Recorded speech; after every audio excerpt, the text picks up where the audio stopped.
Good evening. My name is Shakisha Brockington. I am a student at GCU, Section 502 with Professor Arrington.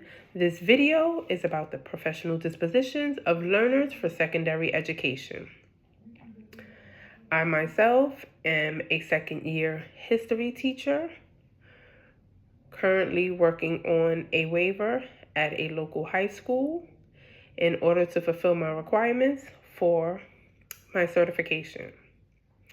In this video, we will discuss the roles of a teacher and the expectations that I'm expected and those and all educators are expected to uphold in and outside of the classroom, along with planning, the improvement of, and also practice. Because I have been in the profession for 2 years now, I know that planning is very important. It's a very important role for teachers, for any teacher, regardless of what it is that you teach, whether it be history, math. It's almost impossible for you to be able to be a good teacher without planning.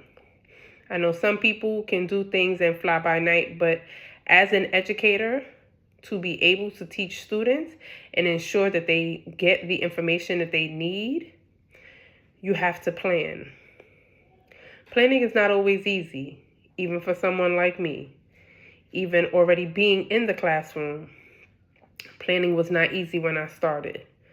I sometimes have a lot to do, and it sometimes makes it hard to plan. But I've learned to have to section out what it is that I need in order to teach my students between homework, between classwork, between creating PowerPoints so that I can teach my students and keep them engaged.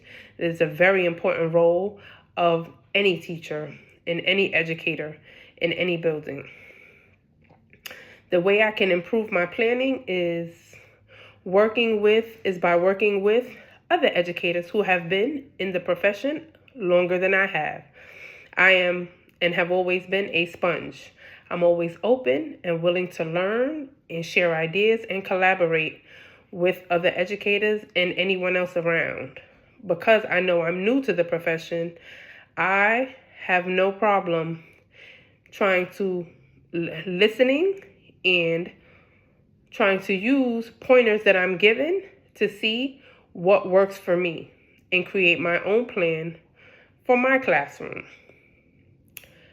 Some of the dispositions that I currently have, and I currently practice are advocacy.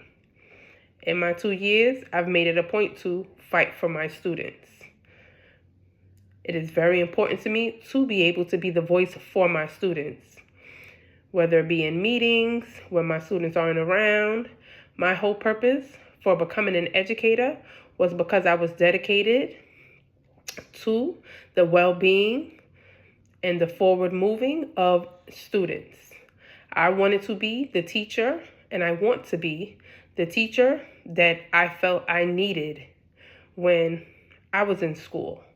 I had some wonderful teachers, but sometimes I felt like I needed someone to be there a little bit more, and I want to be that teacher to my students. Honesty and compassion are also other dispositions which I am currently practicing. I'm very honest with my students to a fault. I know that I have a professional obligation to carefully not give my personal opinions about things, personal biases. I don't bring them into my classroom, but I am as honest as I can be with my students so that they understand that I do my best to understand them. Also, compassion. I'm very compassionate with my students. I try very hard, and I make it a point to get to know my students over the courses of my semesters and make them feel welcome and comfortable so that they are comfortable to learn. It allows them to put their guard down and actually be open to learning and open to get to know myself.